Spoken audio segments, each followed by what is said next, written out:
যুব বিশ্বকাপে 18 গোল করেও তৃপ্ত নন আমিরুল ইসলাম। তার বিশ্বাস আরও গোলের সুযোগ ছিল, তবে নিজের জন্য ভেবে নয়, দলের সাফল্যের জন্য গোল করেছেন। ভারত থেকে চ্যানেল 24-কে জানিয়েছেন আমিরুল। হকি নিয়ে সরকার এবং পৃষ্ঠপোষকদের আরও এগিয়ে আসার আহ্বান জানিয়েছেন তিনি। বৃহস্পতিবার দেশে ফিরবে বিশ্বকাপে 17তম হয়ে চ্যালেঞ্জার্স কাপ জেতা বাংলাদেশ দল। নতুন এবং ফিরে আসা গ্রাহকদের জন্য নগদে চলছে ক্যাশব্যাক সহ প্রতিদিন হাজারো উপহার জেতার সুযোগ। হবে আশা আর ফেরা, সারপ্রাইজ সেরা। প্রথম বিশ্বকাপ অভিযানে সুযোগ আর সামর্থ্য বিবেচনায় ভালো ফল নিয়ে ভারত থেকে দেশে ফেরার অপেক্ষায় যুব হকি দল। বিশ্বকাপে না থেকেও এখনও টিকে আছে বাংলাদেশ, কারণ 18 গোল করে এখন পর্যন্ত সর্বাধিক গোলদাতা আমিরুল ইসলাম টিকে আছেন আসর সেরার দৌড়েও।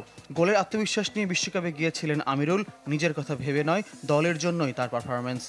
আমার টার্গেট ছিল যে প্রতি ম্যাচে প্রায় 90%-এর উপরে যেন গোল কনভার্ট করতে পারি। বাট সেক্ষেত্রে আমি বলবো যে আমার আরও সুযোগ ছিল যে গোল করার। আমি চেষ্টা করছি যে টিমের জন্য যতটা এফোর্ট দেওয়া যায় এজ এ সিনিয়র প্লেয়ার হিসেবে আমি সবসময় এটাই চেষ্টা করছি। এবং টুর্নামেন্টে যাওয়ার আগে আমাদের সবার মধ্যে একটা কমিটমেন্ট ছিল যে আমরা টুর্নামেন্টে যত সম্ভব বেস্ট পারফরমেন্স দিব এবং শুধু পার্টিসিপেটই করবো না, আমরা যেন দেশের জন্য একটা সাফল্যময় একটা সম্মান আমরা দেশের জন্য নিয়ে আসবো।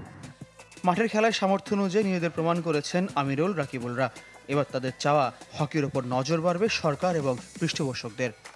বাংলাদেশ হকি ফেডারেশনকে নিয়ে যদি একটা ভালো পরিকল্পনা করে ফিউচার প্রায় 10 বছরের একটা অবকাঠামো করে যে বাংলাদেশ হকিটা একটা সুন্দর একটা একটা পরিসরে যাবে, তো সেক্ষেত্রে আমি মনে করি যে আমাদের ফিউচার জেনারেশন যারা হকি খেলবে তারাও অবশ্যই ভালো কিছু একটা অ্যাচিভ করতে পারে দেশের জন্য। ঝাঁকড়া চুলের জন্য ফুটবলার হামা চৌধুরীর সাথে চলছে আমিরুলের তুলনা। দেশের বাইরে এই তুলনা তিনিও উপভোগ করছেন।